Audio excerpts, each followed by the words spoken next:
Testing.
Well, it's 4 o'clock, so I'll call this meeting to order of the Campbell County Library Board.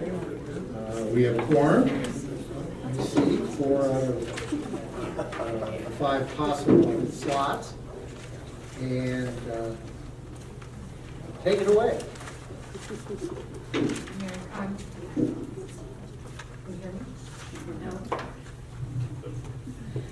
Mary Conrad will lead the invocation and pledge. Everybody please stand.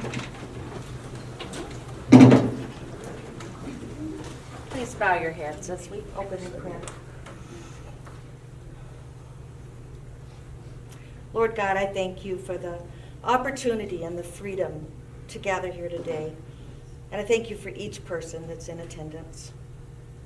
I ask that you be present among us and move through this place with a spirit of wisdom, kindness, and clear direction as the business at hand is conducted. Let this be a fruitful meeting, Lord, productive for the common good of our library and our citizens. And finally, Lord, we ask, with the unrest all around our globe, we ask for your blessing and your gracious mercy on our community and our nation and our world. We ask all of these things in your precious name. Amen. I pledge allegiance to the flag of the United States of America and to the republic for which it stands, one nation, under God, indivisible, with liberty and justice for all.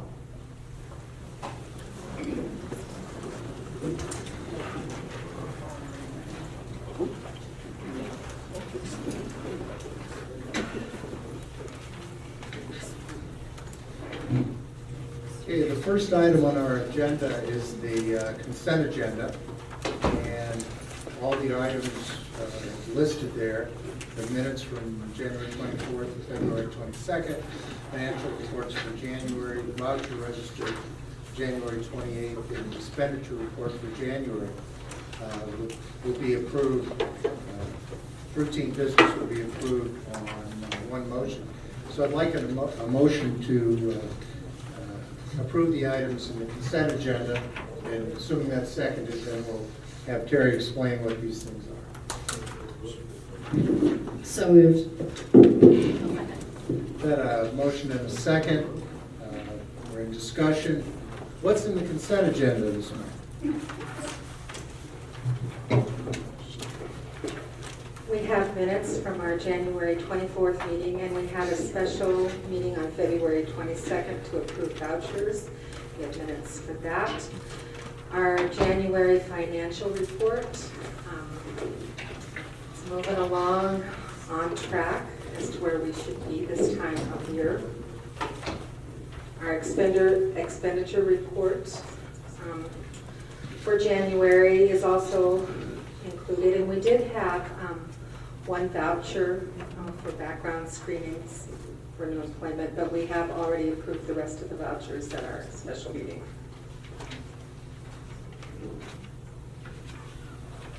Any questions?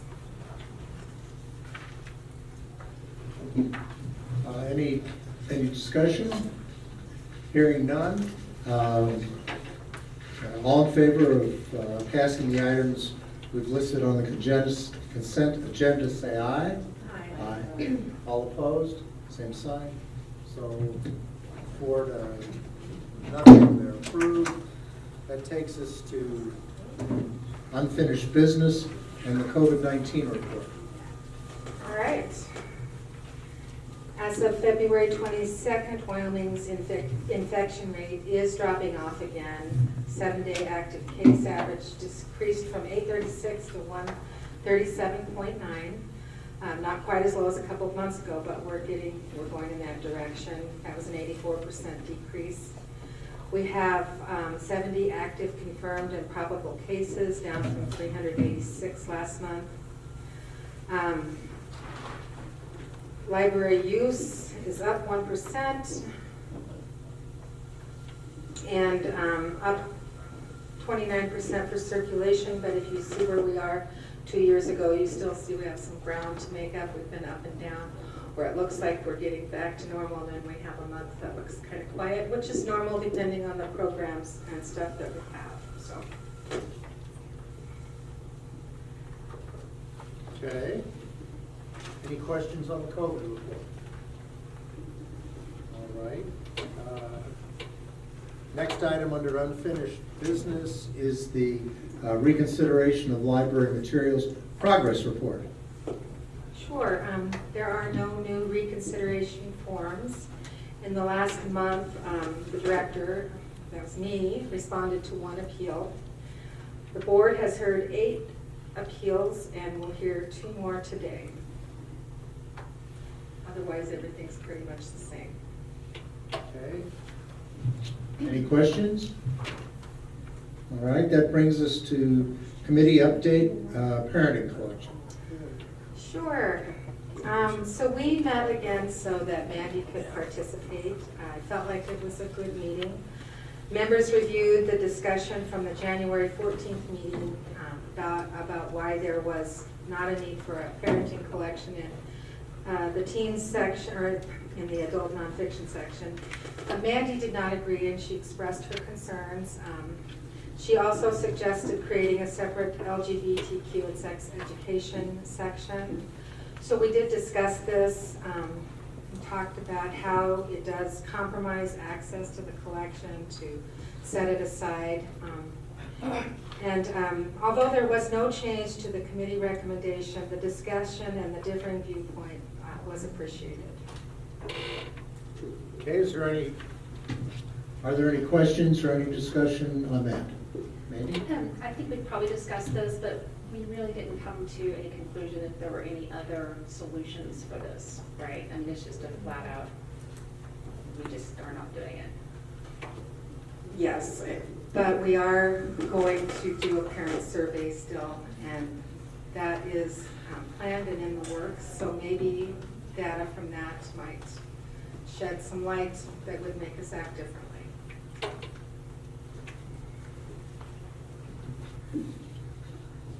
Okay.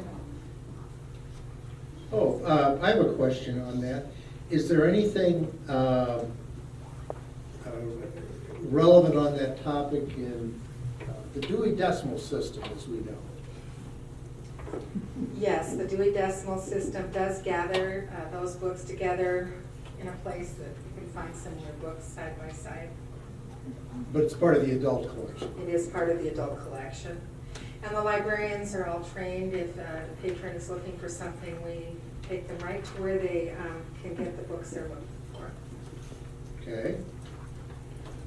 Any questions based on my question?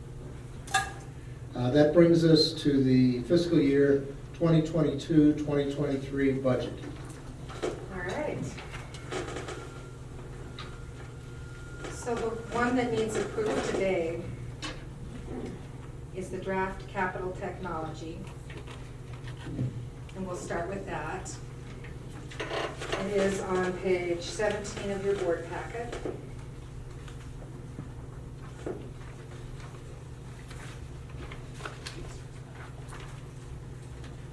This request is based on the IT replacement schedule.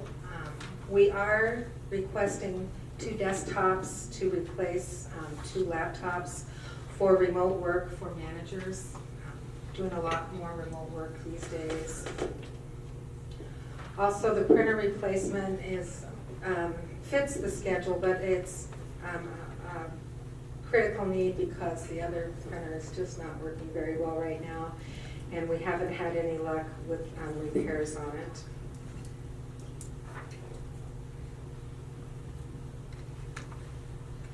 Do you have any questions? This will need board approval today. Okay. I have no questions. Any questions from anyone else on the board? Can I get a motion to approve the 2022-23 technology capital request? So moved. Okay, got a motion and a second. Any more discussion? All in favor say aye. Aye. Opposed, same sign. The ayes have it.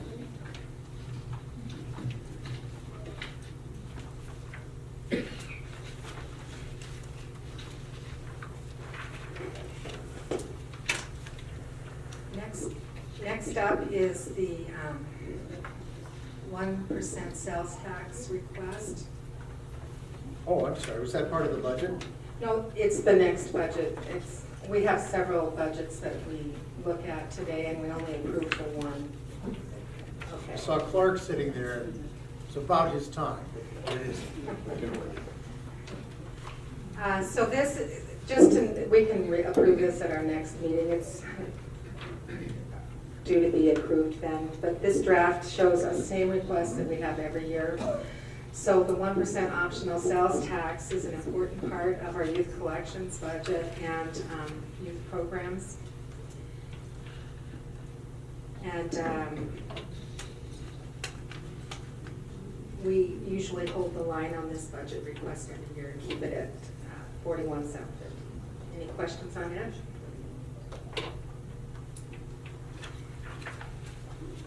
Just, I'm sorry. Typo. Is there? Good deal. Right in the middle. Is it optimal consortium pricing? Is that what that should say? It says oh primal. Thank you. I'll get it fixed. Editor's great.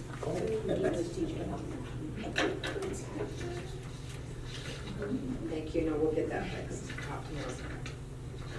Anything else?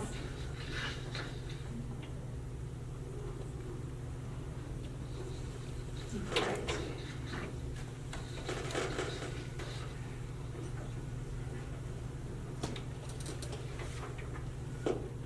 Next up is a draft of our operating budget. Now, we will have an opportunity to talk to our county commissioners if we decide to have a joint meeting next month. So I usually like to have this budget in its final form, but we don't have the compensation package worked out yet, so I'm not able to do that. What I can tell you is there's a lot of hold the line in here with some areas where inflation has kicked in. There's some utilities and other things that are going to have to go up this year. There's some savings due to staff turnover and some small cuts to staff that will help us pay for any compensation package. So we do, this budget represents a small reduction at this point in time.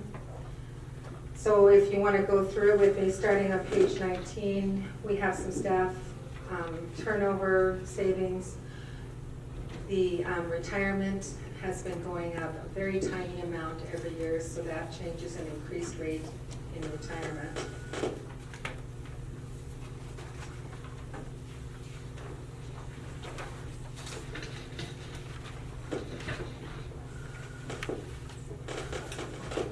And then a lot of what you see here for changes just represents a new chart of accounts. So things got shuffled about, but there's not a lot of increases in here. We had a little bit increase in printing costs, but we also had a drop in another area because we're using our printer more than, or our copier more than we are our printing service. The association dues increased by notary fees. The way that's classified now is notary fees will be paid out of that instead of where it was paid before. I'd like to resume staff training this year, so I have brought back half of the budget for that. The tech hardware maintenance contract is just a chart of accounts change, and the same is true with office equipment maintenance and supplies. We're all gathered in one thing. One of the goals of the chart of accounts was just to reduce the number of accounts that we have.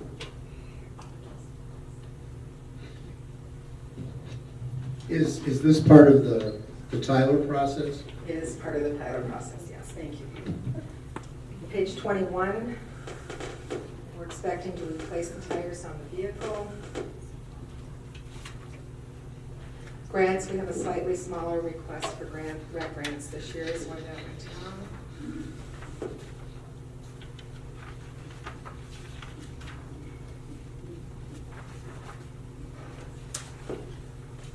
On to page 22, again some staff turnover.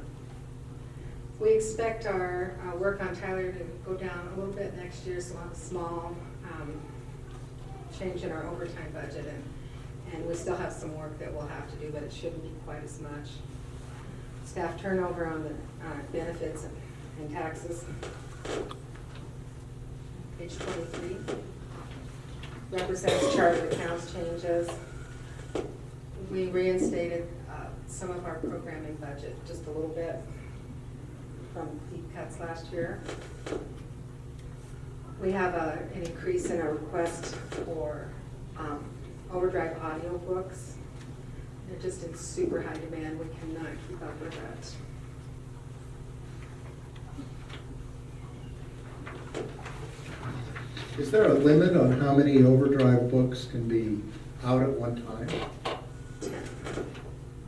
10 for the whole library or per person? 10 per person. Oh, okay. Moving on to Right Branch, again, some staff turnover and a slight cut in FTE, which affects FICA, Medicare, retirement, and insurance. Increased rates and utilities. And both of those are a slight increase in utilities. Page 25. We reinstated partially some of our program budget cuts for Right as well, and partial supplies. I had always intended to reinstate some of those funds because we did pretty deep cuts last year. However, all in all, we are asking for less than we did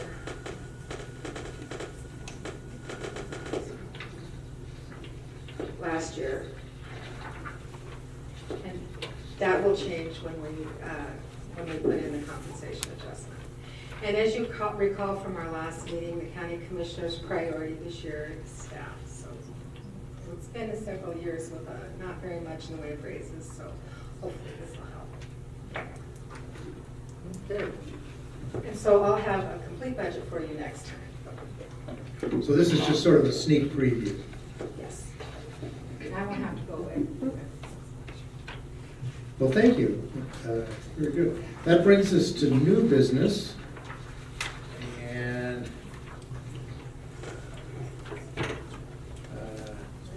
Clark Malinkovich is our leadoff presenter. Might have to Great, put that sounds on. good. You hear me okay? Gotta press and hold.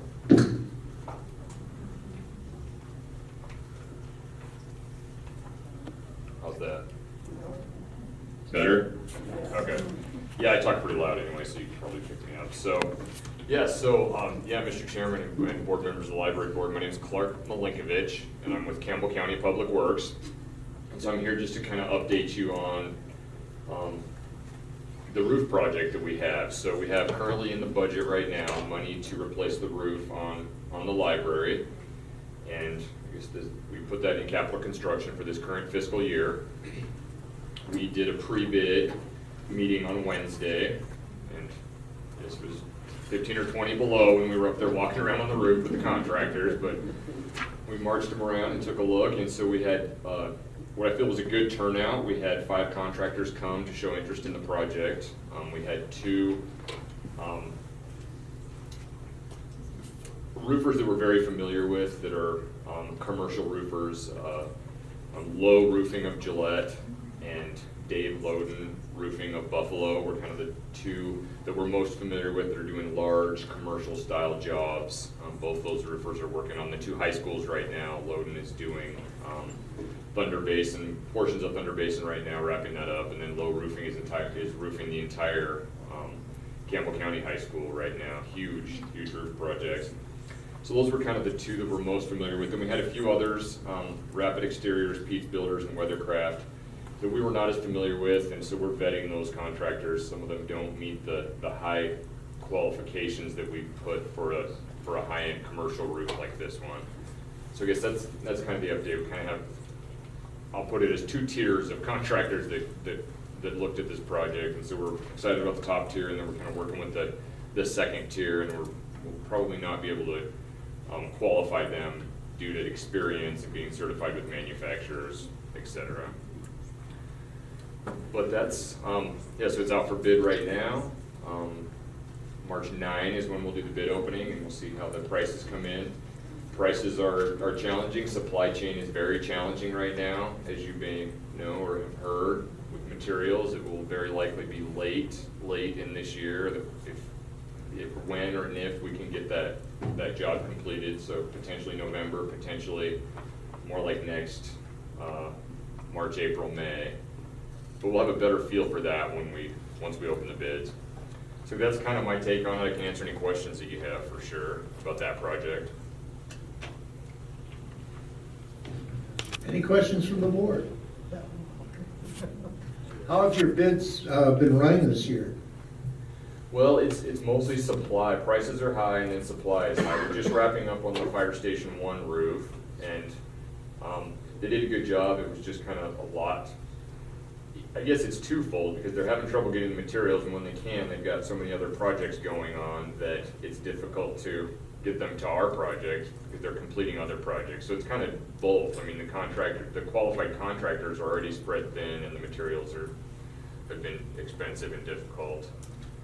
So this project will carry over into next fiscal year, and so we'll do, once we have bids, we'll have prices, then we'll carry it over and then potentially, very likely do it next year. The roof's not leaking right now. It's an older roof. We feel like it's past its useful life. Our facilities manager felt like putting this in the budget to fix this sooner than waiting until it's failed and leaking would be the best idea, and so that's what our office put forward. So it's not an emergency if we don't get to it until November or next spring, because it's holding up right now as is. Yeah, and once we get bids, I can come let you know and let Terry know and let you know how that's looking, and as we can keep in touch with you as we put it onto the carryover budget for next year. One question. Yeah. This is part of your budget, or is it part of our budget? this is part of our budget, the capital construction budget in Public Works. And we carry the You bulk. carry all of the projects. We do, and so, for all the county-owned facilities, and so, yeah, we do have this in our budget. Yeah. Great. Well, thank you very much. Yeah, you bet, we'll keep in touch.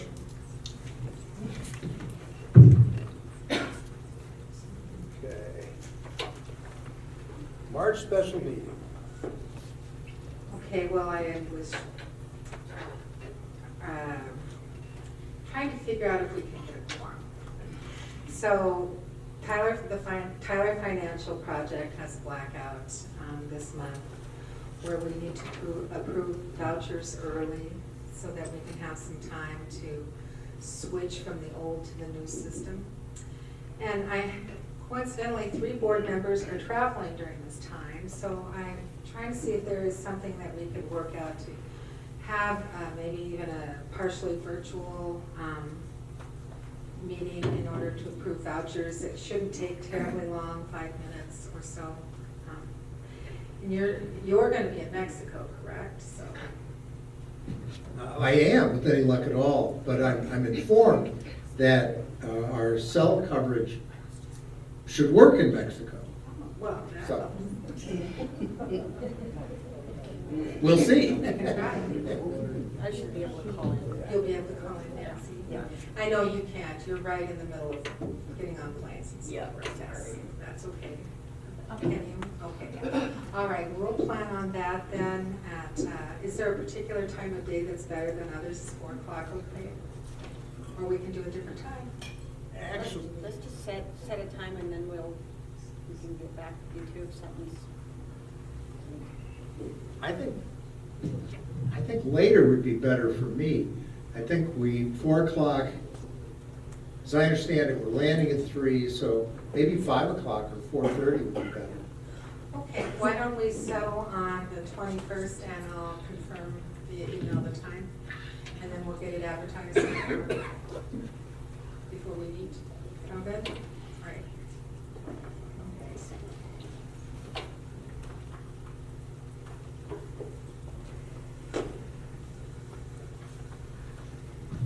Okay, that brings us, our next item of discussion is the March board meeting, and this is our, an optional joint meeting with the county commissioners.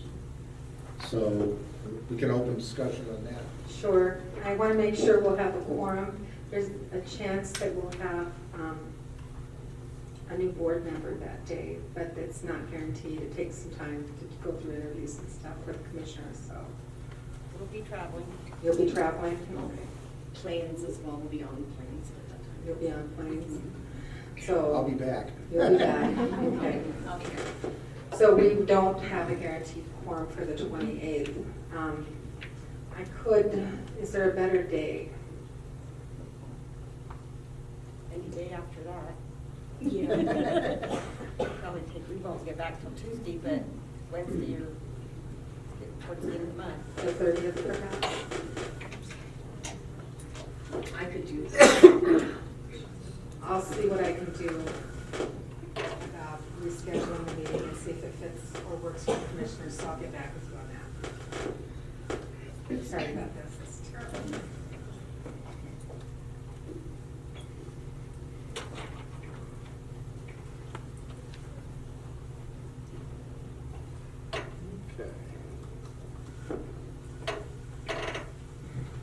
Our next topic is marketing the Wildcat feature to link cards. This is, I believe, something we've discussed before. Right, I'm just gonna see if I can get this on the page. Is that better? Yes, so we wanted to do a marketing campaign to help everybody understand how they can link to their kids' cards to check checkouts, or if books are overdue, if fines are accruing, things like that. So we've been rolling out, Larissa and Jen both collaborated on it and did a really nice job. Catchy art, good wording, and so we're rolling it out in social media. We have bookmarks. variety of different ways that we'll roll it out to everyone, and hopefully that will help everybody understand how that process works. We did a post on Facebook already. It's got a lot of family look or kids look to it. It's very well done. Highly complimented by the Wyoming State Library team. They thought it looked good. Any questions? Well, in this initiative, is the point of this initiative to reinforce the fact of parental oversight over what their kids are getting at the library? Yes, and just to make sure that people, everyone understands how that works, and also the advertising includes a way you can skip the technology and go straight to a librarian to get the same information.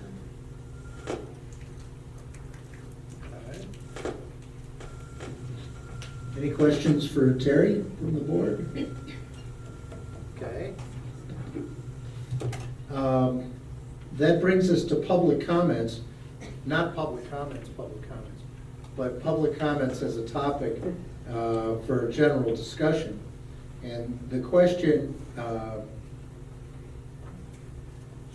that I'd like to see discussed, I suppose, is how do we think this is working? Do we like the format? Do we not like the format? We're not under any obligation to have public comments. As you know, the county has had public comments, then not had public comments, and they've gone back to public comments. Some evenings, I'll start, I guess. Some evenings have been a little rough on the board, and others have not. I think it's been kind of up and down. And we do have the option, members of the board, of every public board in Wyoming, have the option of attending by speakerphone or Zoom or something like that. So I think if somebody feels like they need a break, they can still participate in the meeting, but perhaps more indirectly. So I just wanted to get that up to discuss, see if anybody had any comments or discussion on this. I have a couple things to say. I would be really reluctant to get rid of the public comment portion of our agenda. I think life in a civil society means that citizens can speak to elected representatives, and in our case, appointed representatives. I use the word civil very intentionally because a great deal of rhetoric that has been lobbed at this board has not been civil. If someone in their public comments chooses to call us, say, homewreckers, or to comment on our clothing, then at that point, the public comment period should be stopped and the meeting adjourned. It's not productive.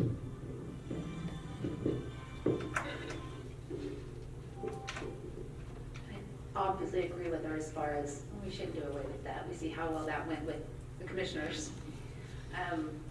But I think everything's gone really well since, the last few times especially since we kind of rolled out those guidelines. I think everybody's done real well, and I think everybody needs a chance to say what's on their hearts. I too am fine with public comment, and guidelines and respectfulness should be up front and upmost between all of us. So I do not have a problem with public comment. All right, I think the material we put together that the county attorney, thank you so very much, helped us with, has clarified some of the expectations we should all have for civil discourse. And I'm glad to say that I agree with the board and with what I see as the general perspective that it's part of the process. It's a good thing to hear what people want to say, and if it can be done in a polite kind of way, I think that's fine. I don't have anything else. Has this material, the public comment protocols, has that been published anywhere? Is it on the library's website or anything like that?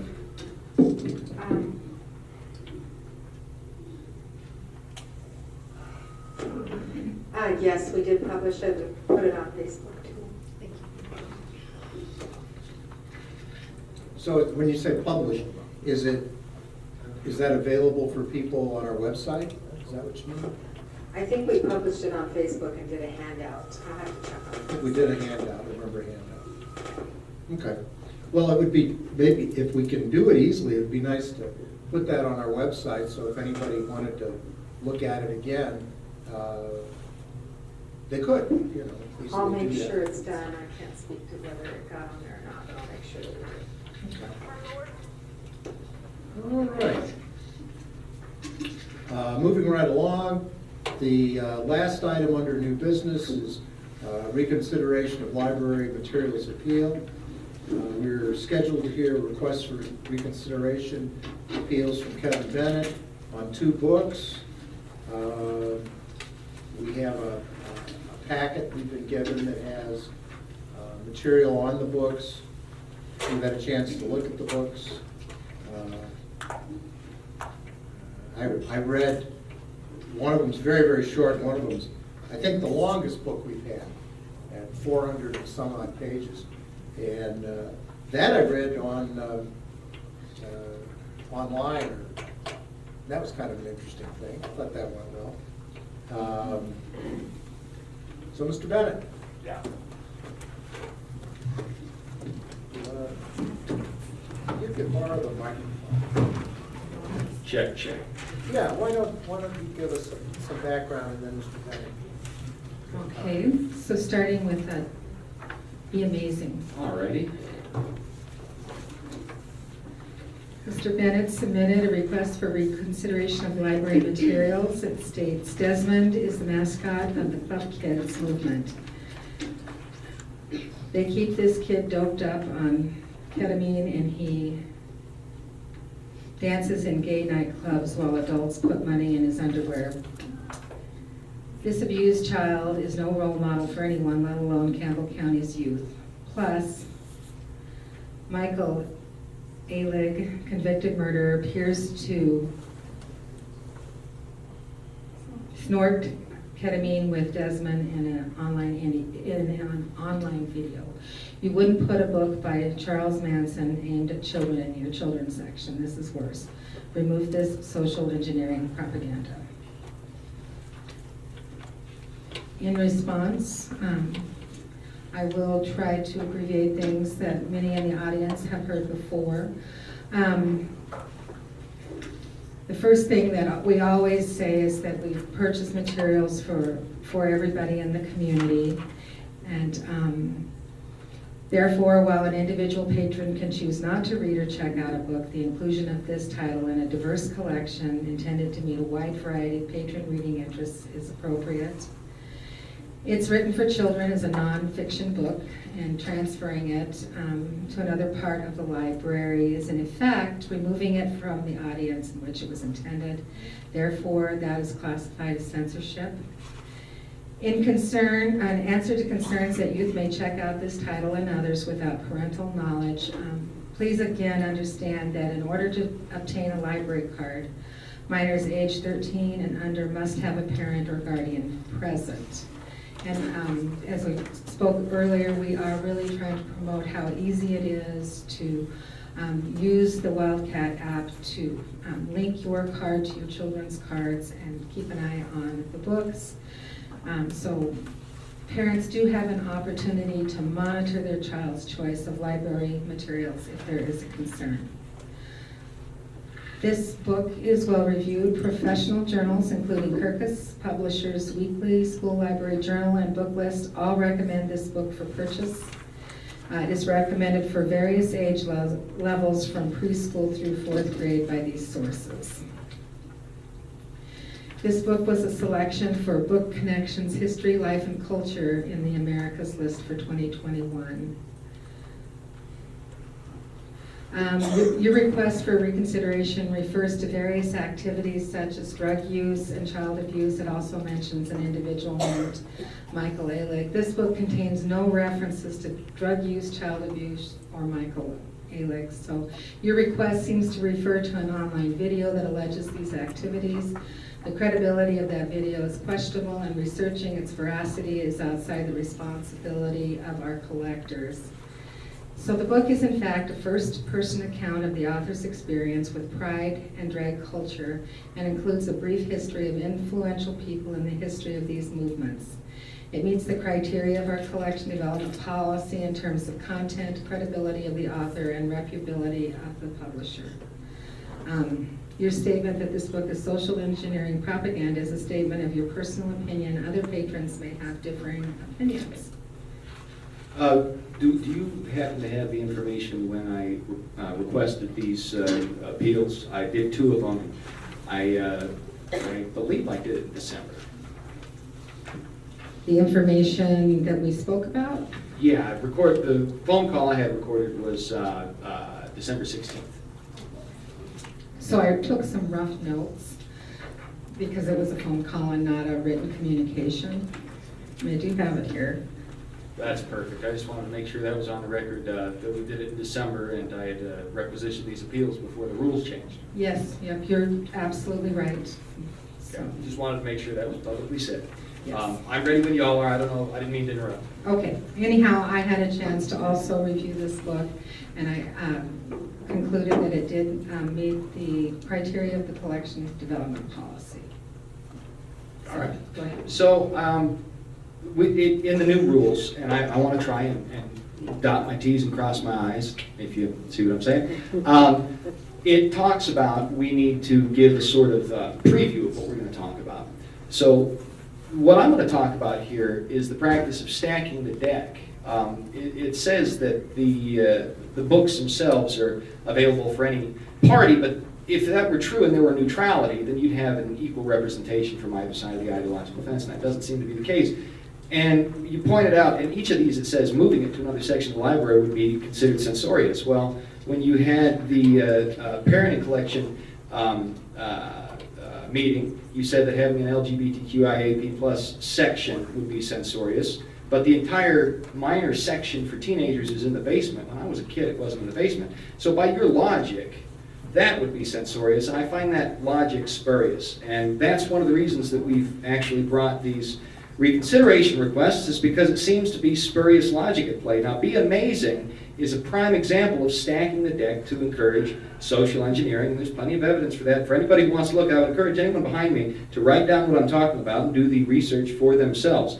To understand this book and why it is so disturbing, it's important to understand something called the Club Kids movement, which is the vector through which Desmond Is Amazing entered our literary scene. The author of this book is really a mascot used by the gay community to advance the gay agenda. To understand this book, the whole story of its creation and contents must be examined. Now keep in mind, Desmond was born in 2007. That makes him 15 or thereabouts as of this board meeting. Color me old-fashioned, but I thought the age of majority was 18. On his Wikipedia page, under the bibliography section, it says this: Be Amazing, A History of Pride, a children's picture book with text by Napoles, that's Desmond's last name, Napoles, and illustrated by Dylan Glynn, was published in June of 2020. The book was published in 2020, meaning the absolute oldest Desmond could have been when it was published is 13. Likely he was much younger than that during its authorship. And I would point out that having a library card is no indicator of whether or not someone reads a book in a library. Parents aren't there looking over their kids' shoulders when they're in the minor section, pulling Desmond's Be Amazing book from the shelf and reading what's inside. So that's a big problem. One of the reasons these books should be categorized among adult books rather than left in minor selections. And that's not censorship. Redefining the term doesn't redefine what's going on. All it's really is responsibility. The summary of the book says this: Desmond Is Amazing is a drag kid, model, fashion icon, and social justice activist. When he isn't slaying on the catwalk or performing drag, he's an outspoken anti-bullying and LGBTQ advocate. In this uplifting picture book about being yourself, Desmond shows how he can be amazing thanks to courageous people like Marsha P. Johnson, Sylvia Rivera, and RuPaul, who paved the way for a safer, more inclusive society. Now, it's worth pointing out that being yourself was part of the idea that the drag queen, which was booked by the 1% penny power, $41,750 a year, I believe, for youth programs, was advancing to elementary schoolers and minors at this library on our tax dime. Being yourself, but in this context, the term being yourself takes on a different meaning. It doesn't mean be who you are inherently. It means augment yourself to meet your fantasies. And that's a big difference, and it's not one we should be teaching our kids. Forget for the moment. The concept of drag is antithetical to being oneself. I don't know about you, but I've never seen a baby born with a rainbow wig, some sort of addiction, and enough makeup to choke for size. Never seen it. Never seen it in my life. Forget for the moment. Forget that. How did someone as young as Desmond get involved with the LGBTQIAP+ movement to such an extent that he became a national mascot for them and was able to get a book deal? Because let me tell you, I know people who are 13 and under who've written a lot of books that never got published on a national stage. He must be one amazing author or a mouthpiece to push an agenda. Well, the answer to these things comes in the form of Michael Alig, who died in 1920 of a drug overdose and was one of the leaders of the Club Kids movement in New York City. The Federalist published an article about a video emerging from with Michael Alig that included Desmond and showed them taking fake bumps of ketamine. I've seen the video. It's at thefederalist.com, February 2017, so almost a little over 2 years ago. I've seen the video. I would be more surprised if they didn't put that kid on ketamine than if they did. Now, this surfaced a long time ago when Desmond was about 12. As the article states, disturbing videos have emerged of a 12-year-old drag kid known as Desmond is Amazing, pretending to snort ketamine and appearing with convicted murderer Michael Alig. The clips, and that's A-L-I-G if anyone behind me is writing that down. The clips, first reported on the Post-Millennial, appeared on YouTube in July of 2018 and December of 2017.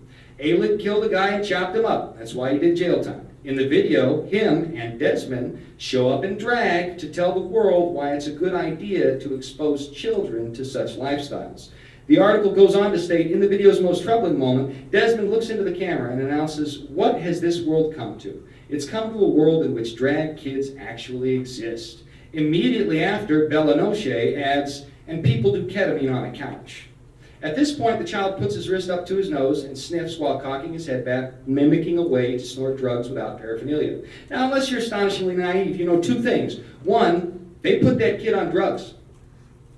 Two, that kid didn't write that book. If you're a responsible adult, you know three things. The third being, such materials shouldn't be within 1,000 feet of any children. But let's look into the actual book itself. It starts out this way, with Desmond giving a play-by-play about how drag queen propaganda encouraged him to explore dressing up as a woman. Ostensibly, Desmond, likely a handler writing on behalf of Desmond, writes, "I have been dressing up in skirts, dresses, and tutus ever since I first discovered drag by watching the television show RuPaul's Drag Race." So he got into this by being exposed to the material. You see why the parents here are disturbed. I'm going to stop for a moment. By Desmond's own admission, it wasn't that he had some feeling of inadequacy of a female in a male's body. It's that he saw on the TV something that was attracted to him and decided to mimic it. So you see why we don't want these types of materials in our public library. Desmond became who he is because he was exposed to inappropriate sexual propaganda. We don't want that in Gillette, but I digress. The book goes on to say, "I thought RuPaul and the contestants were so beautiful and amazing, just like princesses. I said, I want to do that. My parents allowed me to explore dressing up and creating colorful characters just like RuPaul." Now, when I was a kid, I liked the My Little Pony cartoons. I'm going to admit it, I did. I liked My Little Pony. Today, there are teens who run around with neck beards dressed in varying pastel colors to reflect a similar fandom. Now, I am glad I grew out of that phase. I don't know if anybody, other guys in here, I'm glad I grew out of it. That's a stupid thing to like. I'm sure it's going to go in the papers and they're going to try and embarrass me, but I'm a comedian, it don't matter. Imagine if my parents were as lackluster in their parenting as poor Desmond, and they let me follow my youthful ignorance to its fullest expression. I'd be running around in a furry pony outfit. It'd be terrible. But they didn't. I got dope slapped and didn't watch that show anymore. I didn't actually even get dope slapped. I just got a weird look from my folks and realized I probably shouldn't watch that show. The thing is, men are men, women are women, boys are boys, girls are girls. They need to be brought up in the way they should go so that when they're old they won't depart from it. This book and the stacking of the deck we've seen systemically over the last year represent direct prejudiced attacks of an agenda variety on Christian values and the parents who support them. This is the problem. Prejudice against an ideological belief system. Parents are being taught that they must respect the whims of children who are entranced by anything that they see on television, even if they had a good upbringing, like I did. This Desmond kid didn't, sadly. You shouldn't be further confusing the issue by putting these materials at the fingertips of children by creating a minor section where you stack the deck. That's very shameful. Now, in the opening pages of this book, it says, "Hi, my name is Desmond. I'm a drag queen and LGBTQ advocate." LGBTQ stands for lesbian, gay, bisexual, transgender, and queer. Most of those words aren't known to kids between the ages of 11 and 13, even if they are drag kids. It's clear evidence the book had oversight from the gay community. Ostensibly, Desmond goes on to say, "I live in New York City where I like to play video games, read, sing, collect toy trains, dance, and model. I enjoy going to school and have many friends." I would believe Desmond actually wrote that sentence, not the first one. The book goes on in another section to show a chapter that was definitely not written by Desmond, but is presented as his words. The section says, "Throughout history, LGBTQ people have been punished, humiliated, and attacked, and discriminated against." This is not the vocabulary of a 12-year-old. That is the vocabulary of an adult drag queen guiding his hand. They could lose their jobs, be forced into hospitals, or even get arrested just for being who they were. The Stonewall Inn was one of the few safe spaces for the city. However, the Stonewall Inn and other places like it were shut down by the police as a way to bully the LGBTQ community. Yeah, that, or the fact that there was human trafficking of boys and ubiquitous disease. As a matter of fact, Time magazine confirms this in an article entitled, "Sex Workers Are an Important Part of the Stonewall Story, but Their Role Has Been Forgotten." So, Ms. Leslie, when you said there wasn't these things like sex or prostitution or drug use, it mentions the Stonewall Inn right in the book. I mean, a Google search is at your fingertips.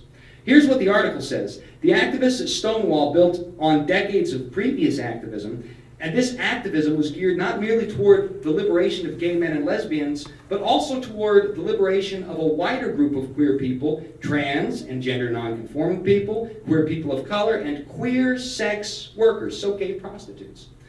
"Indeed, the fight for LGBTQ rights was and is inseparable from the fight for sex workers' rights." This is the opinion of Time magazine. Both movements insist, so Time magazine is saying that prostitution and the gay agenda are symbiotic. They said that, I didn't. Both movements insist that the police have no right to tell consenting adults how to use their bodies. Both movements demand that the state keep out of marginalized folks' bedrooms. I see, so in the eyes of Time, the fight of the gay community, which is being advocated tacitly by these collection policies among this library, is also a fight to push and legalize sexual hang-ups like prostitution. And of course, pedophilia, though nobody likes to say that. See, this book characterizes history as a means of pushing an agenda. There was no bullying. There were prostitution rings. And the cops in New York said, "Hey, we don't need prostitution rings in our city." That's not bullying. The book represents itself as nonfiction, and then biases characterize its representation of history. In fact, that's not nonfiction.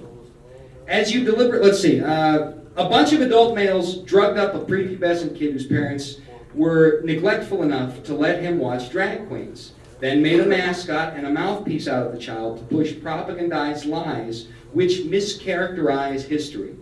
This book openly advocates human trafficking if you have but the wisdom to do a cursory search engine query, and you brought it into our library on our tax dollars. Using deception, this book teaches children who don't have the perspicacity or life experience to do their own search engine query that what it promotes is good, and those who are on the other side, just want to be mean bullies. Or, I don't know, maybe we don't want a bunch of pedophiles trafficking little boys like Desmond. Maybe that's what it is. Desmond is amazing, is being trafficked and used as a mascot, and this book itself evidences that. The book tacitly encourages human trafficking, and by dint of refusal to acknowledge this reality, that tacit encouragement extends to those who would include it among the collection's policy. You might as well just mess with the kids themselves. I don't like that. This is a by proxy application of child abuse.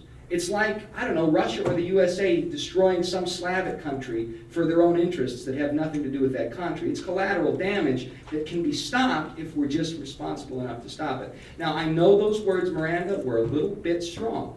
I'm not trying to be rude here. And I appreciate what you Nancy said, and you Charlie said about keeping public comments open. Sometimes that which is perceived to be rude is just in fact blunt, and that's what I'm going for here. So that's what I have to say on that book. All right. A little over the 10 minutes, but that's it. Well, I'm under the previous rules that were changed. A lot over. Yes, sir, and that's going to Maybe keep a lot. happening. Do any members of the board have any? Not a bit. I applied for this before they changed the rules. Does anyone have any questions for Mr. Bennett? Can I ask Terry a question? You may ask Terry a Okay, question. Terry, I've asked you and Darcy this before. What percentage of the youth collection is comprised of LGBTQ related materials? What percentage of the deck is stacked? It's a very tiny percent. How much, I'm sorry, I missed it. It's a very tiny percent. I don't have the specific number in front of me, but 1%. Now, is the rat number that I poison recall. is 1%, I believe, arsenic, and 99% good food. Are there any other questions for Mr. Bennett or? I feel a great deal of your commentary on this book, which you do address, does focus so much more on the personal conduct of the writer and his parents. It doesn't seem to touch enough on the actual content of the book. Well, the content of the book calls a prostitution ring something that is good for gay rights and those who would stop a prostitution ring bullying. And the only way to understand that is to go into the context around what was in the book, which is why I did that. Any other questions? Don't you agree most kids have unprecedented access to the internet nowadays without parental oversight? I think they do. And so with that being said, I think concerning is these kids are going to want to look up Desmond because it looks so amazing. And I think I would be afraid of the backstory they would find, because I have done my own research and I've done plenty, read so many articles that support exactly what you said, and I think that's a concern is these kids don't need to be reading his backstory. That's a good point. You know, I had not even considered that angle, but as soon as, if you liked that book, when I liked Star Wars or something as a kid, I looked for all the resources and literature I could consume on that piece of subject matter. So if I read that as a 9-year-old, I would want to look up Desmond is Amazing, and I'm sure one of the first things I'd find is that video of him fake snorting ketamine with Michael Ehrlich in drag. That's disturbing. Are there any other questions? Okay. So we'll call an end to that. I'd like a motion to approve, to grant the appeal. I'll make a motion to grant the appeal. Is there a I'll second. Okay. Any more discussion? All in favor of granting the appeal, say aye. Aye. All those opposed to granting the appeal, say aye. Aye. Okay. 3-1, the appeal is denied. So, Mr. Bennett, we're on to Sex Plus. Yeah, I can start, or you can do whatever you want to do.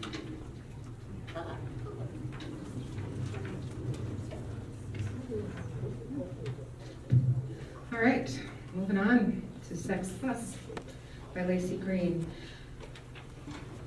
Mr. Bennett's request for consideration of library materials states, this book encourages perversity, BDSM, and electrocution as a means of sexual stimulation and not subject to introduced to minors. Introducing such topics to minors is a form of social engineering and child grooming. This is unconscionable. Sorry, Kevin, I know. I got bad handwriting, I know. If this book is not moved to the adult section or removed entirely, you are guilty of knowingly encouraging and/or enticing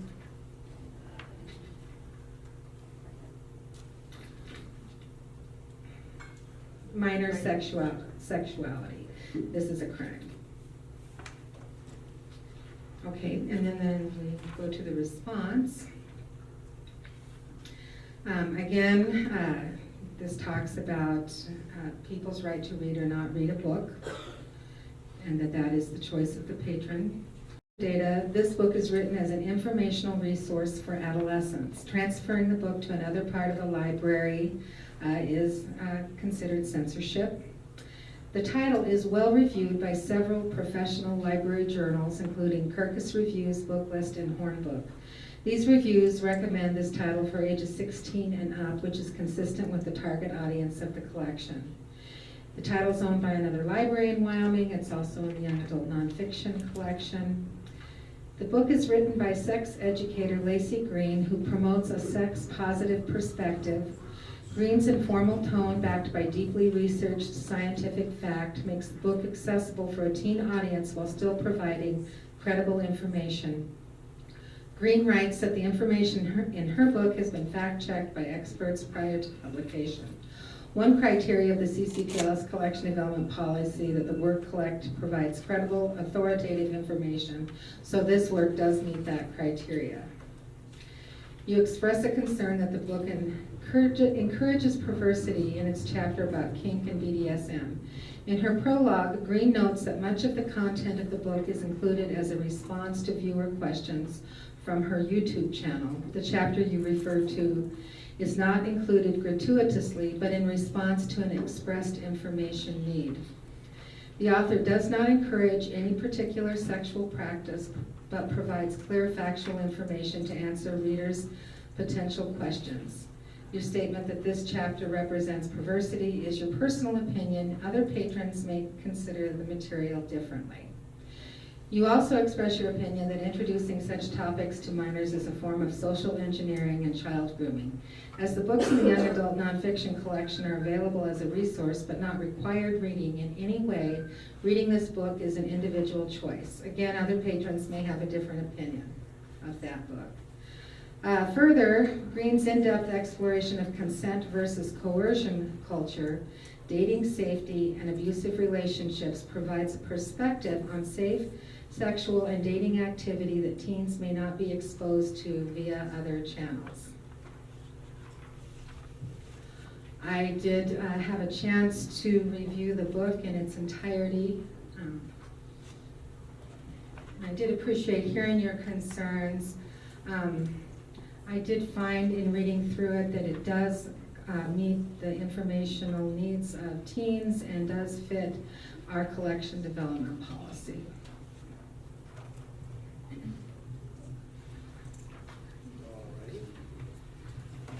Mr. Bennett. All righty.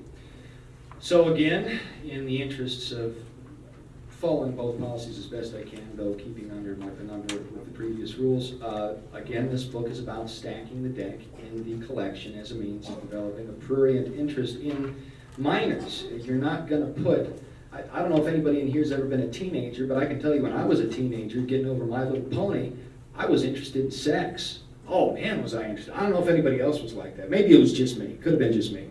But I was interested in sex. And if you put a book called Sex Plus aimed at 16-year-olds, you know what I'd do? I'd go hide in the corner and read that thing. I'm not saying that's what I should do. I'm saying that's what teenagers do, because besides finding booze they shouldn't, the biggest thing teenagers in Gillette, Wyoming do is try to get laid.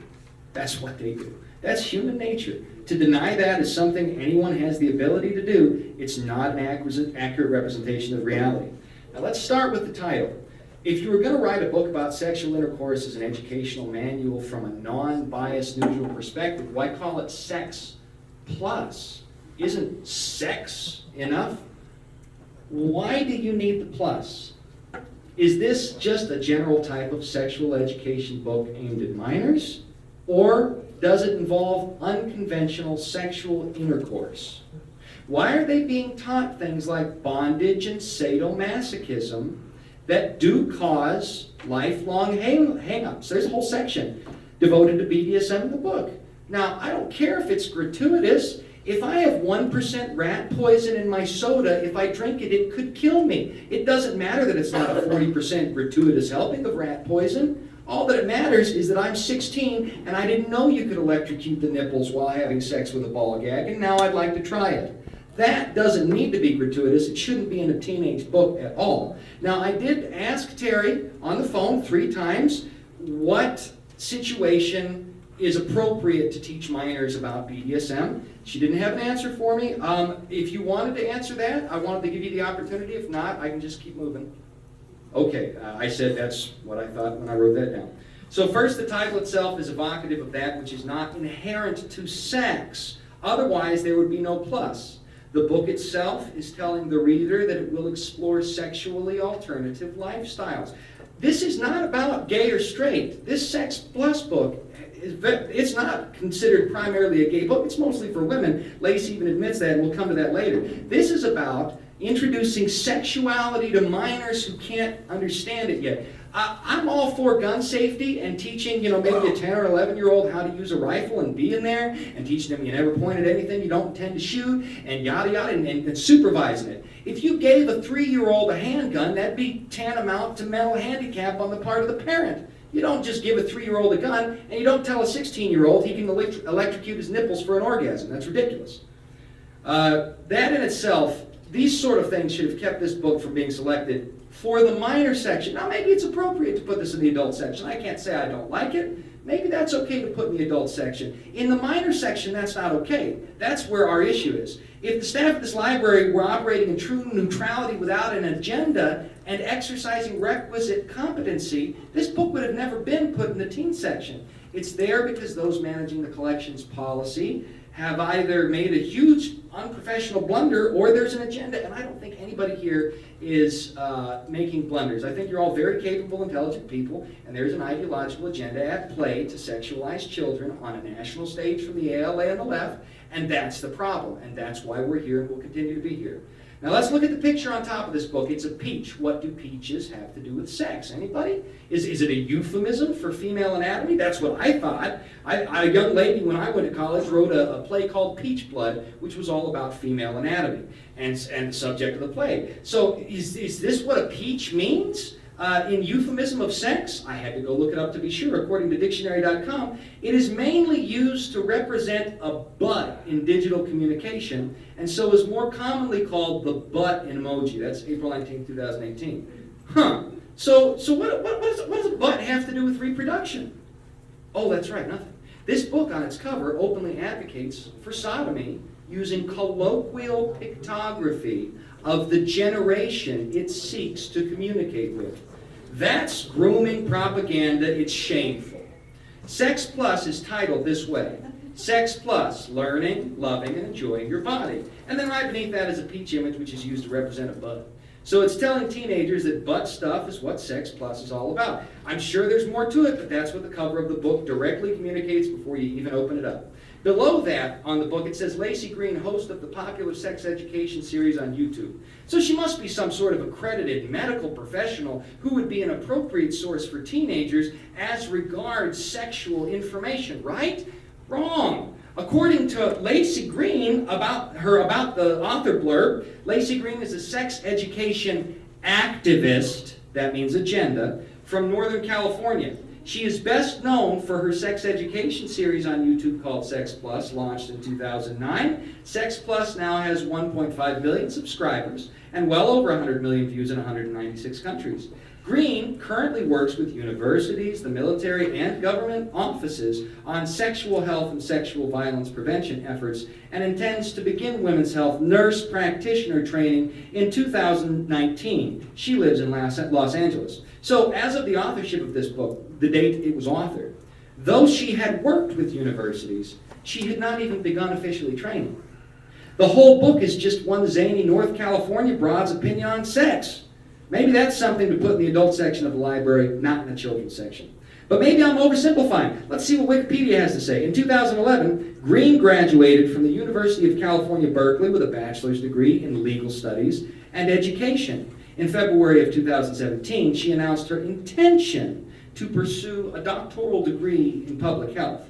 So she announced her intention to study in 2017, but Sex Plus was published in 2018. Now, I published 2 books, both of which took a year to get from my computer to print format. I don't think it's possible to publish a book and get a doctorate the same year. Maybe she's superhuman. As yet, she has not achieved her doctorate, though, and is still studying. So objectively, this book is not written by any accredited expert. That's not my opinion. That's an objective fact.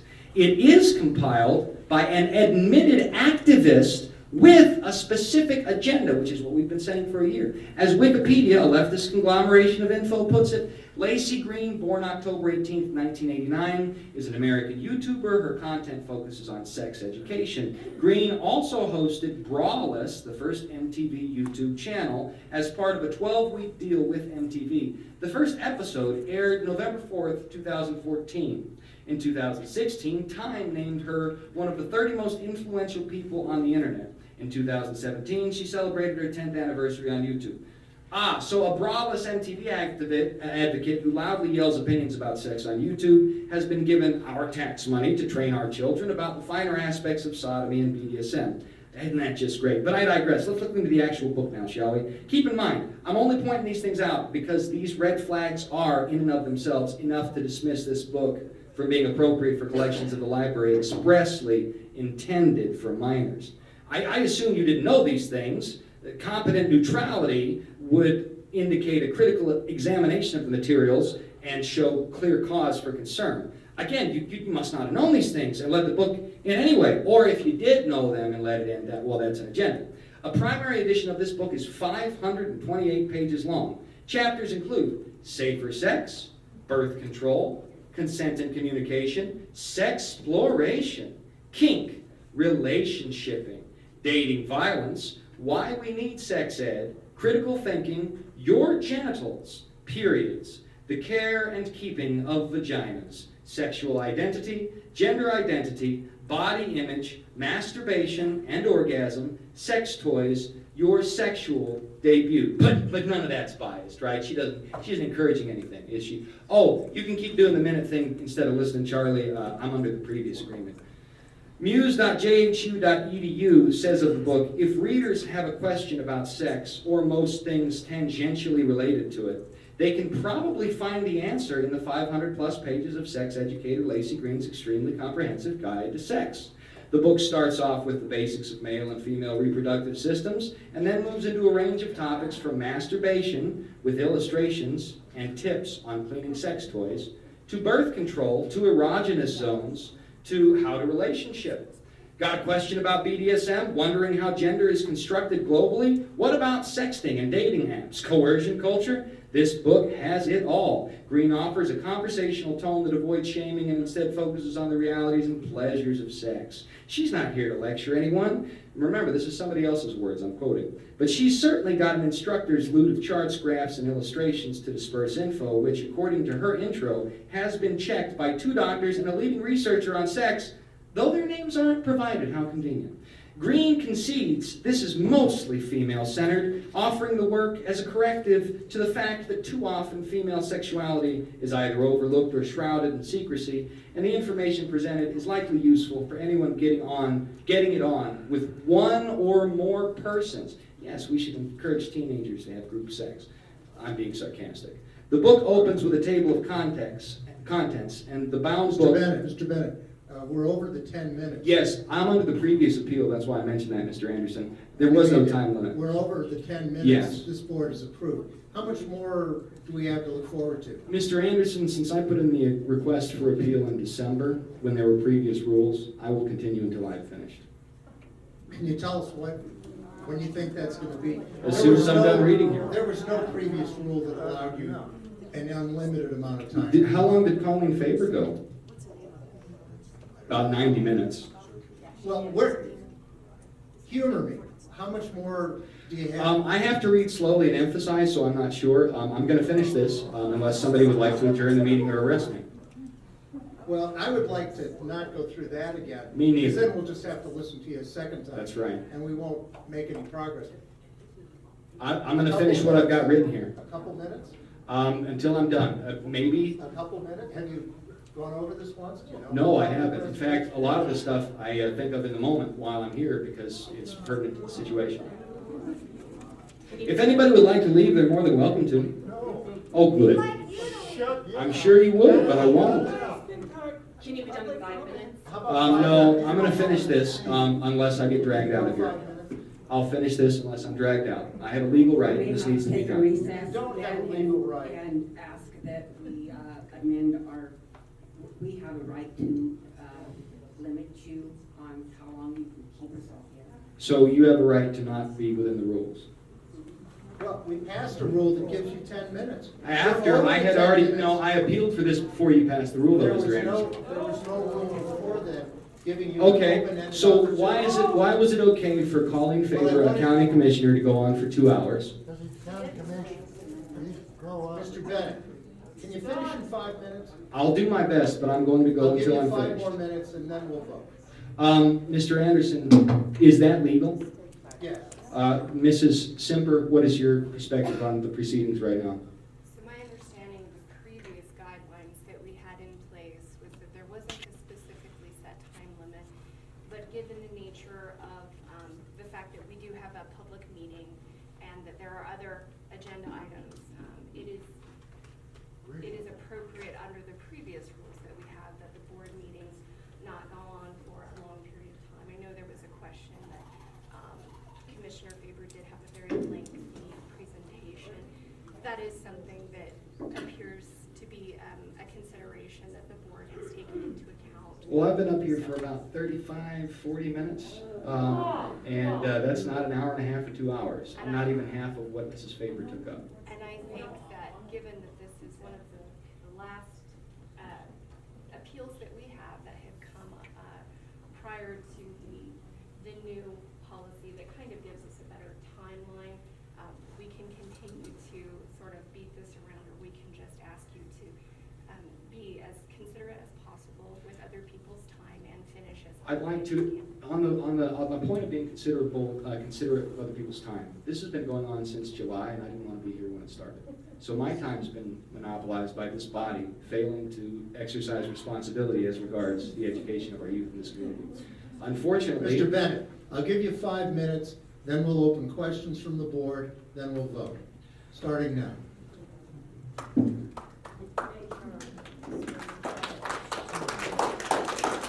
so you're willing to censor me, fair.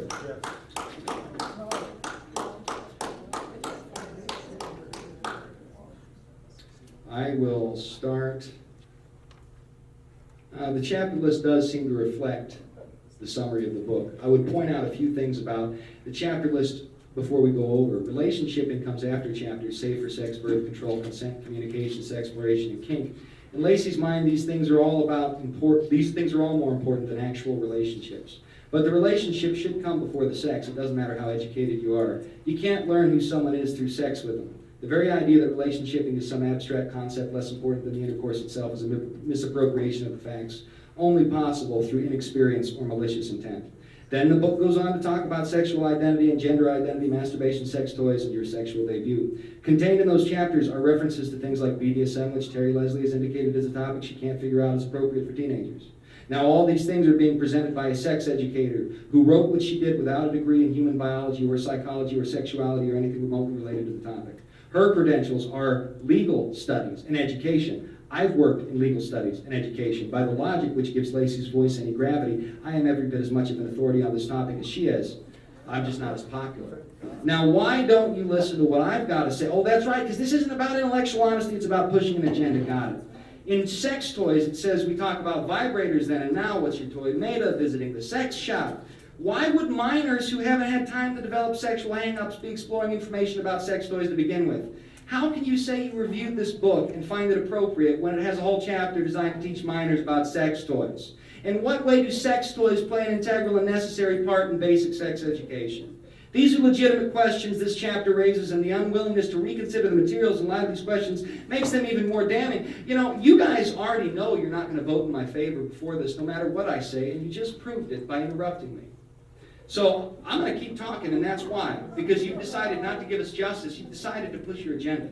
In the masturbation chapter of this book, it says, how do I give myself an orgasm? Ladies, do you know? The section starts out, look, I'm not going to lie, orgasm is the jam. Oh, so it's not encouraging sexual activity. Well, orgasm is the jam is encouraging sexual activity that's not necessary for reproduction, ergo that's opinion.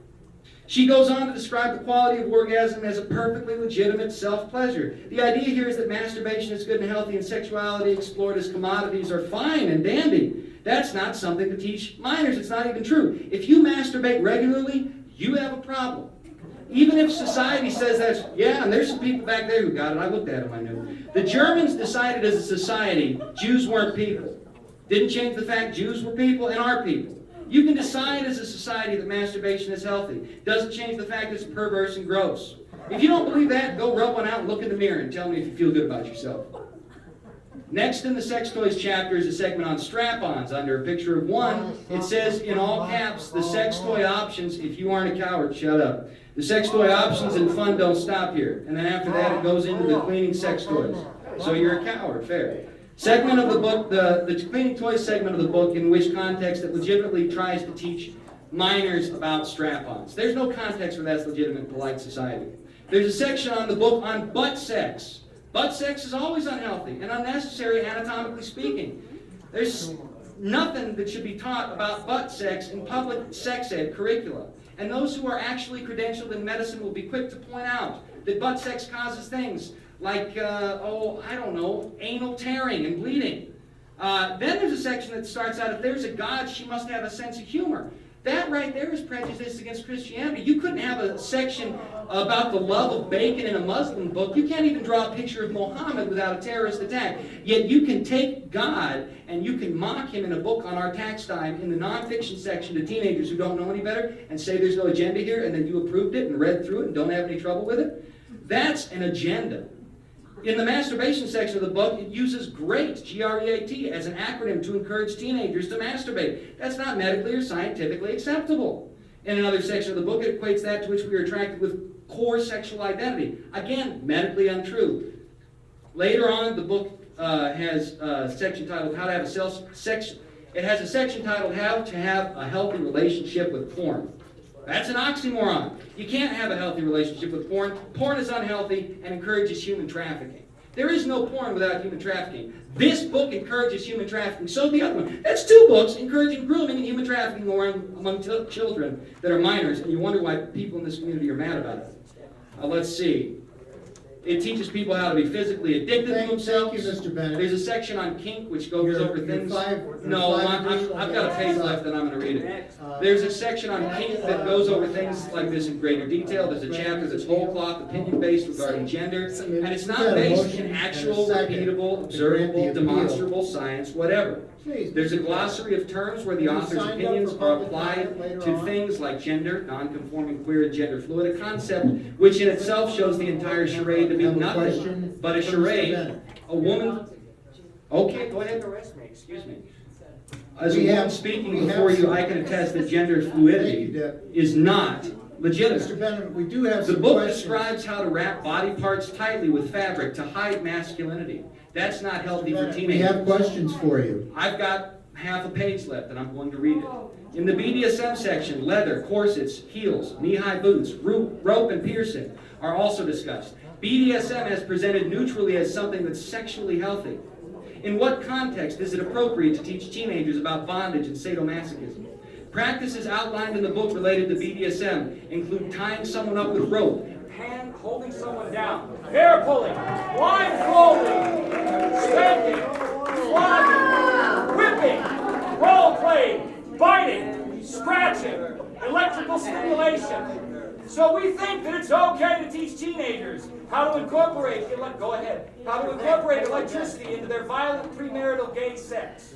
Is that it? Or you think teenagers need to know about BDSM because they've got so many sexual hang-ups before they've even had safe sex and need to know about everybody else's before they give it a shot? Is that it? I'm being facetious. There's no way any of this is necessary for teenagers or even to be recommended to them. The fact that librarians in this county would put that in a section specifically designed for minors is beyond sick. That is true. Are there any questions for Mr. Bennett? I think he's either run out of energy or... Yes. Please address the question.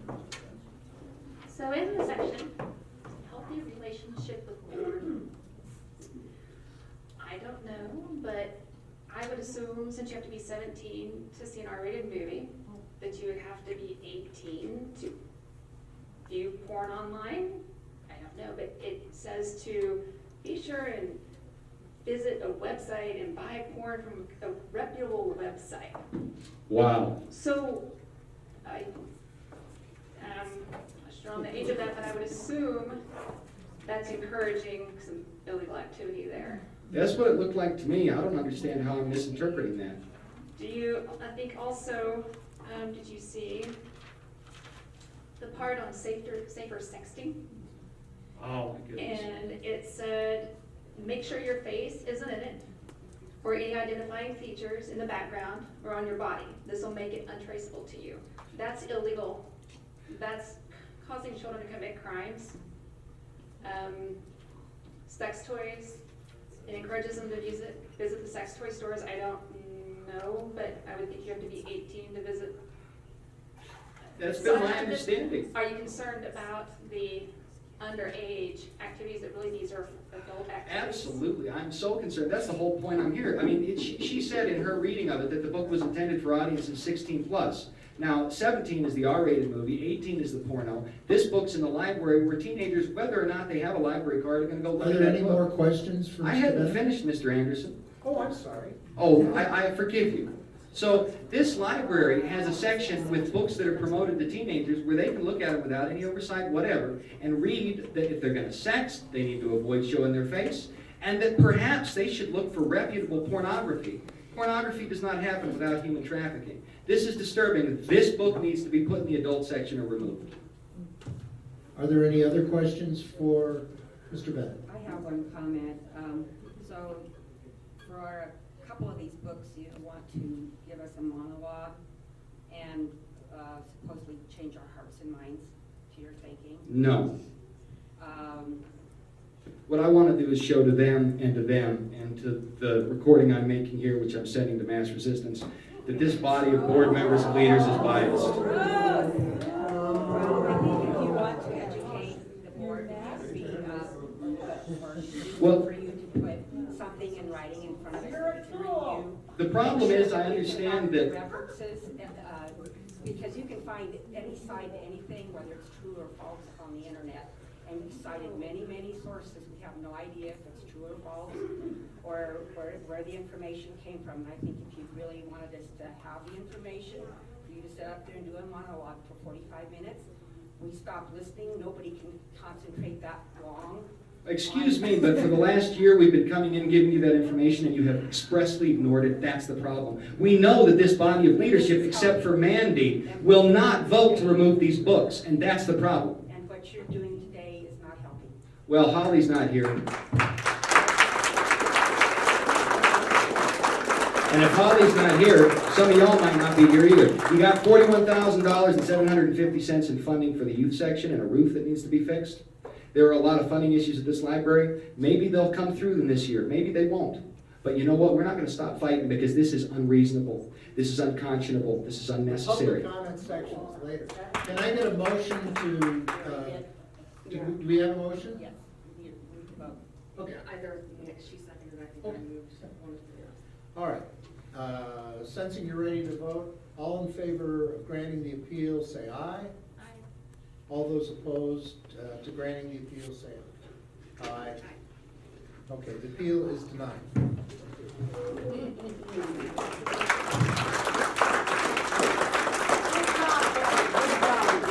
You did a good job. I'm sorry there are people in this room who exploit minors.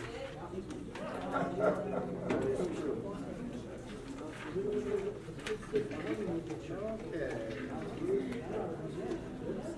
Director's report.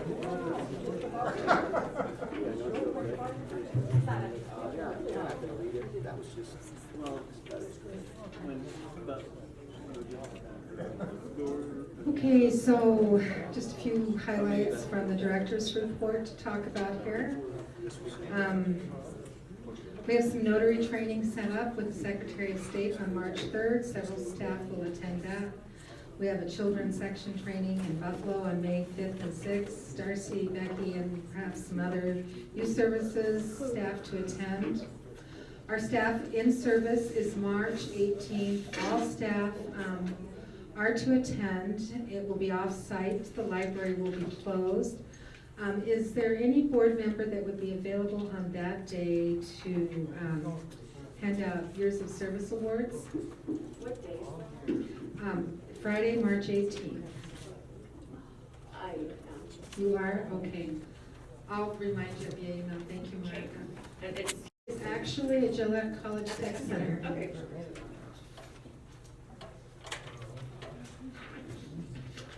So here are some things that we've been doing that provide services and products that meet the current and emerging needs of our community. The graphic novel character contest promotes youth artists and literacy. Crafting classes were in high demand in a patron survey that we did, so those have been well attended. We are supporting businesses with business development classes, and we do, once again, have a video lab and a sound lab for businesses to use, and also some classes to help them market. We have some timely programs, women's history and women's suffrage coming up. Starting something new with Academy documentary discussions, something new and fun. For early release days, we have some good STEAM activities and other youth activities for kids. And Right Branch Partnership promotes and hosts community workshop. Our facilities maintenance report, we're still waiting to begin the FOB project. I keep hearing it's coming soon. Should we have asked our presenter what the status of the FOB project? Yeah, he doesn't, that's not as much money, so he doesn't talk about that as much. All right, so other things, we're hoping to replace the young adult drinking fountain with a water bottle filler, if we can scrape up some money. And we have some potential to do some really cool projects in 22-23 based on potential federal funds. The Right Branch Library security system is repaired. We are on point to go live with the new financial system April 4th, and it's been crazy. Safety report is there for you. Raina Martinez was hired as our new administrative assistant. She replaces Brooke in that position. The next page shows the various workshops, meetings, programs, and so forth that we've had in the last month. I continue to be very impressed with our circulation for e-content. The foundation met February 1st. We are planning a reception for Bob Barlow. The foundation purchased a beautiful painting from him. It's hanging in the library. If you haven't seen it, it's a scene from a little bit north in Campbell County. Bob Barlow is the gentleman who did the primary curation of our art collection in this library, and he has done an amazing job with that. So we're excited to have one of his pieces in the collection. Friends of the Library met on February 22nd. They're gearing up for high school scholarships. The Friends of the Library provides 5 $1,000 scholarships for kids, and teen volunteers are often benefit if they apply. Our next meeting is to be decided.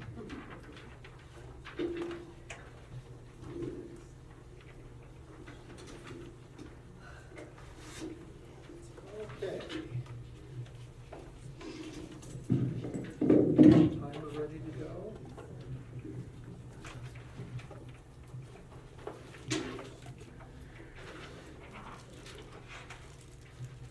So let's all take a deep breath, and we will move into public comments, which, as everyone knows, are 3 minutes long. And first on our list is Sarah Painter.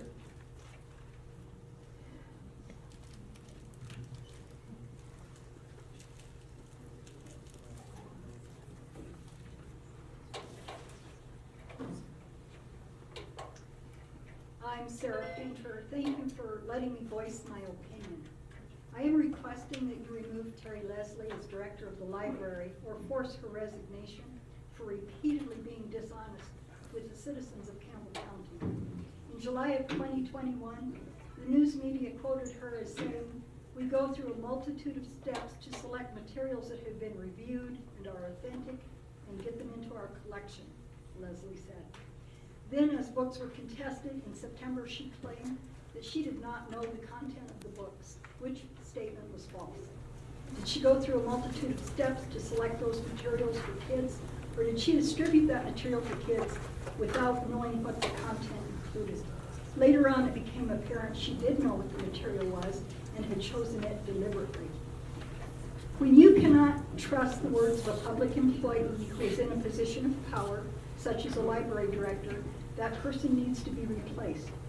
In January of 2022, Terry Leslie used the language, "The books are chosen, quote, solely on the merit of their work," unquote, and that removing a book from the intended child audience would constitute censorship.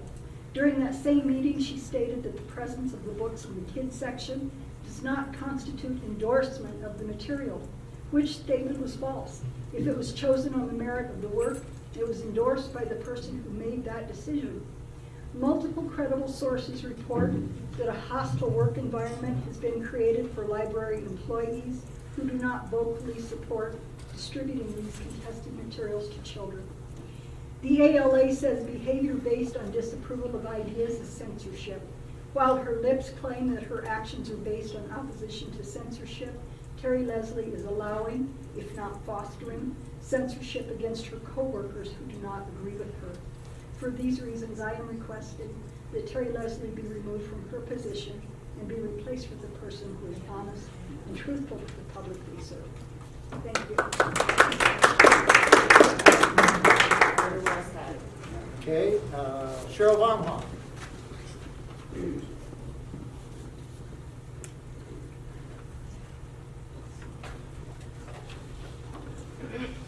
I'm Cheryl Baumhoff, and I'd like to read from an article published by the USA Today Health dated 1/10/22, and then I'll comment on it. I'm just going to read a few excerpts.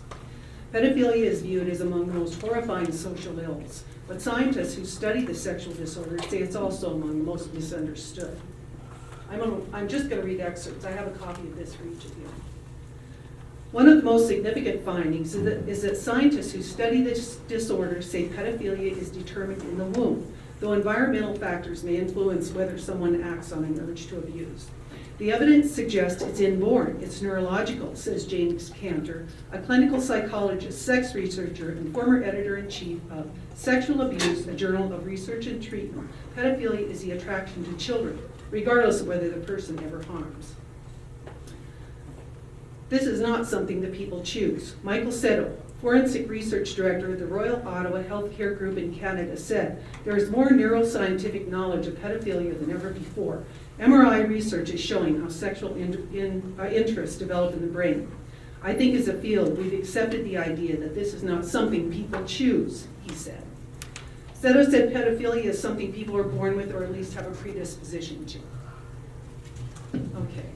I think that's about all I need to read out of it, but I have a copy for each one of you. This article advocates pedophilia as a medical condition caused by genetics or past experiences and behaviors. After all, they tell us to follow the science, right?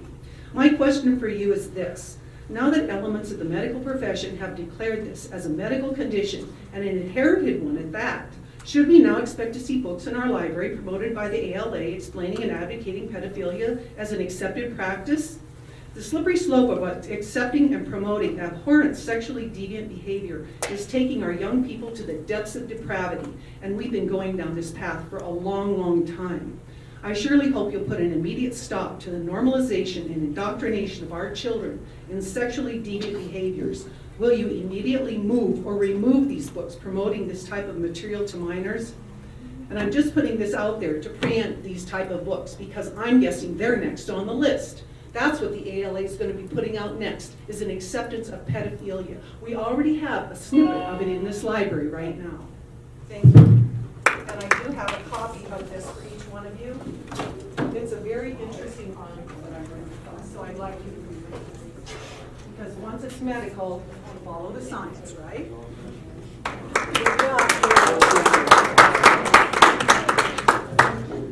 Thank you. Michael Scott?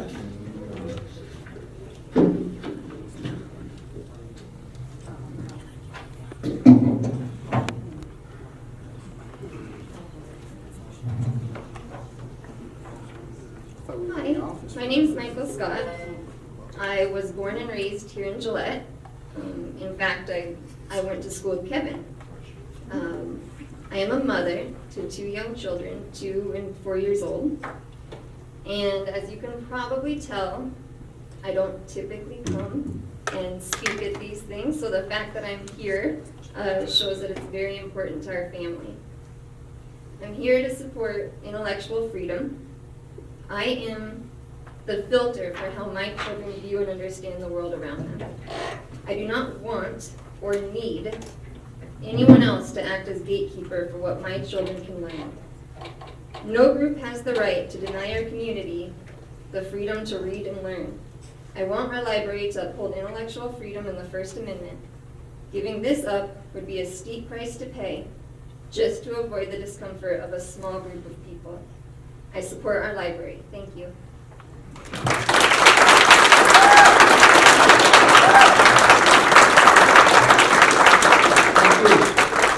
Jared Corkery.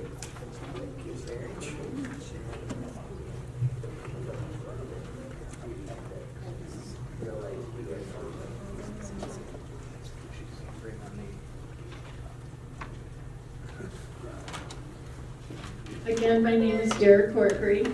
I want to personally thank the library board for your hard work during this challenging time for you and our library. You are the gatekeepers to knowledge and information. This thank you extends to the library's wonderful director, Terry Leslie, and her amazing staff. We are so fortunate to have the library that we have in Campbell County and its diverse collection. As a parent, I always wanted my children to seek facts and to have the opportunity to explore books that are interest to them, and I trust books that are vetted by librarians. In my opinion, we protect our children best by allowing them access to knowledge and information. This, in turn, prepares them for the world. I do not feel that books about sex and birth are inappropriate if they provide factual information about our bodies. The same goes for books on gays or transgenders that are factual and serves an opportunity to understand another's life and experience. By understanding other life experiences, we all learn empathy, and empathy teaches love. Libraries reflect their community and must represent all of that community. Thank you.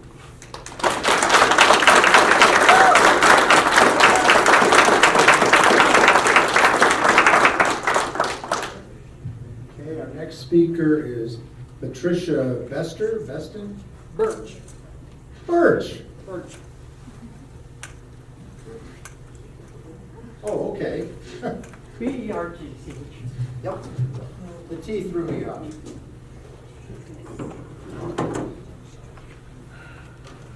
Okay, how do you do this? Is it on? Yes. Okay, I came with a lot of questions and was told when I got here that you wouldn't answer questions that I have. So I'm gonna have to kind of rephrase them. So I would just look, well, I can't hardly do it that way. I'd like some transparency. I was really shocked when I saw that R-rated material was in our library. Personally, I don't think it should be in the senior adult section either. It's R-rated, so R-rated is porn. And I'm so shocked at that, and I wonder how far are you guys gonna go? Are you gonna start giving out videos and having movie night to show these kids and to teach them how to really do it? Is that how far are you gonna take it? You know, we're selling beer at the cemetery, we're doing R-rated, we got Wiccan stuff. You think that's funny? I'm not laughing at you, but I could be. Because I think it's just plain right, the most disgusting thing. You have over 40 churches in this town that are trying to keep our kids on the straight and narrow, and you guys think they need how to learn how to give blowjobs in junior high. You ought to be ashamed of yourself.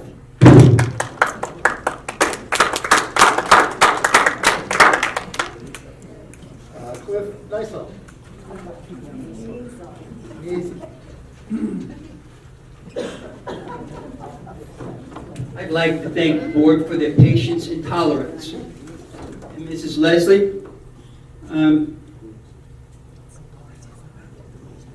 you are beyond suck. Is that what the comment was made earlier? It was.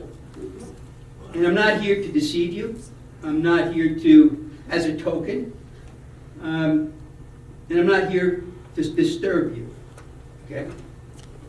My name is Cliff. Before I go on, thank you. You ought to be promoted, not fired.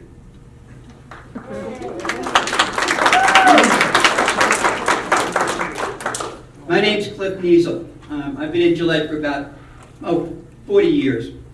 And I've watched the library and the county commissioners' board meetings on GPA TV. I'm disappointed. I came to a community that was open, trusting, and very progressive and welcoming. And that's starting to change, and that disturbs me. I've heard complaints about sex information that you shouldn't know about the transgender people or homosexuals until they're 18. And witchcraft. That young adult books are encouraging poor choices, and that they actually have cool blacks in them. That's borderline prejudice. I hear the name of God used. And I must ask you, who's God? Last I knew, we live in a country and a community where religious freedom was practiced and no one religion dominated. That there are our families, we feel protected, and I'm so frustrated, I just want to cry. But, we talked about the internet today and other websites, other sites. How many of you have recently checked where your children have been? On their phone? On their computer? I'll bet you very few people in this room have done that. That's all I got. Yes, let's make it worse. Yeah, good.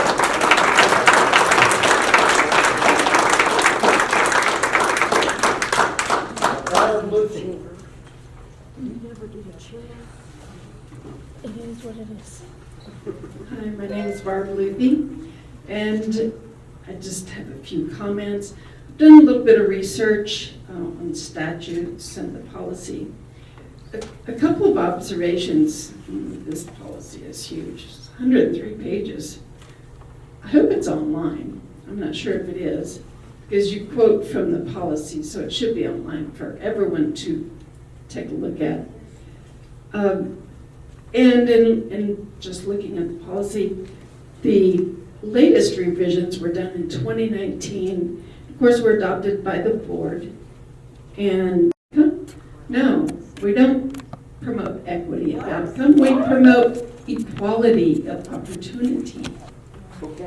And diversity and inclusion, which these are like key words for promoting the LGBTQ agenda, which it is an agenda. Their agenda is to destroy the nuclear family as designed and created by God, an institution established by God of marriage between one man, one woman. And if the nuclear family is destroyed, then our United States will be destroyed. If our United States is destroyed, all nations will fall, and thus instituting the rise of the one world order, which will not be good for any of us. People will die under the one world order. The other, that's right. The other item that I kind of noticed is, in your policy it talks about having a balanced view, and I don't know, balanced view. I'd like to see if there's a balanced view on the LGBTQ agenda versus a Christian agenda. The other observation I want to get in, if possible, is classification of books as obscene. There are statutes out there describing obscenity. There's a Miller test for obscenity. I think our books meet that test as being obscene, and unfortunately libraries have an exemption from that. Us as individuals do not have exemptions for dispersing obscenity. About equity of comments and time. Thank you. Priscilla Hickson?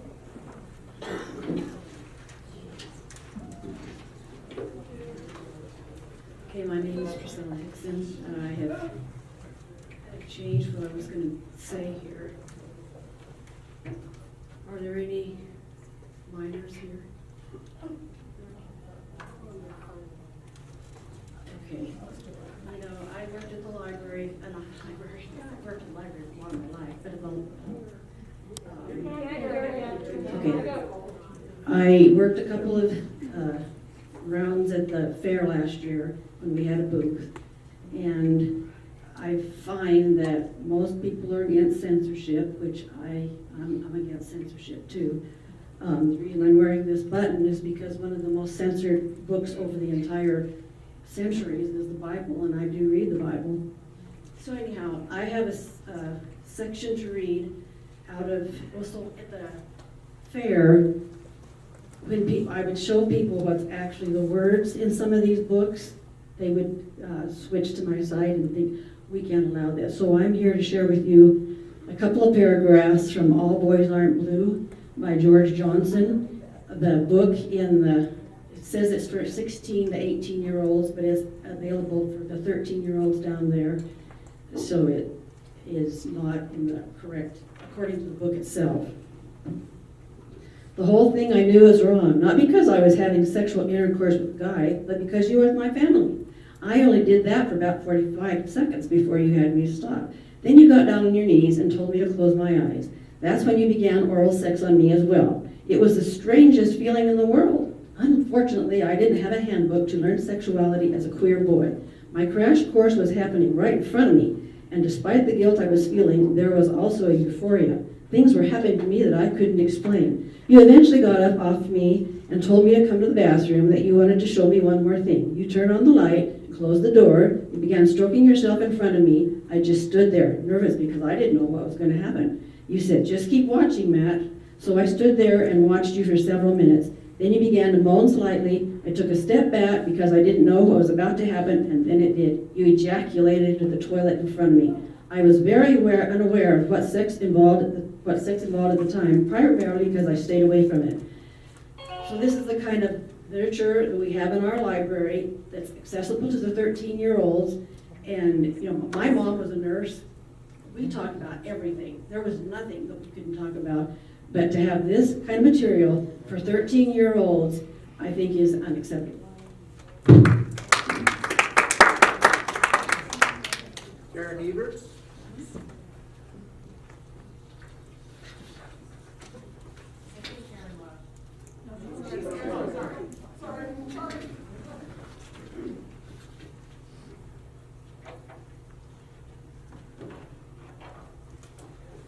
Hi, thank you for the opportunity to speak. My name is Karen Eberts. I'm a resident of Gillette and have been for 44 years. I'm a mom of 3 grown children who were born and raised here and educated here. I don't want to read anything from any book. I don't really want to get into too many specifics, but I do want to thank the board and our director and staff for providing a great public facility that is open to all. We need a variety of books. As a parent, I know that, you know, my kids would not read everything, they would pick and choose what they wanted to read. And just because there have been books brought up and challenged doesn't mean that that is going to corrupt our youth. You know, we need to have a variety of information and even literature that describes other experiences. So thank you for that. Again, I don't have any real prepared remarks. I just want to thank you for your patience and openness during this process, and that's it. Thank you.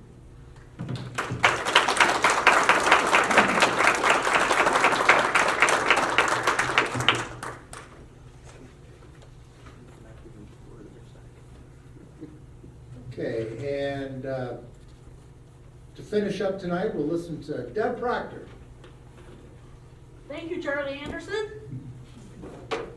But mostly, thank you, library board, library staff, library director. It's been a challenging time. The community is speaking. Sometimes there's just a small amount that's raising loud voices. But I congratulate you and tell you how much I appreciate that you go back to your mission and value statement to provide diverse cultural opportunities for reading, learning, and entertainment to all citizens of our community. I think that's the most important thing you do. Campbell County Library has done that job very well for many years. I hesitate sometimes at some of the arguments.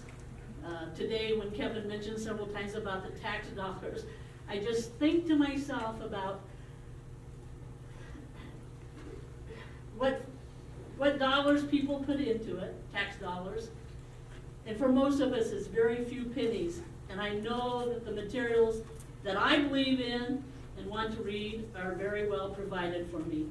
I also believe that for those people of the opposing views, there are a huge amount of religious books, Christian fiction that make for great reading. I know that there are 15, 16-year-old female or people who are having babies. They need to read about sex. I think we're doing a great job. Thank you from the bottom of my heart.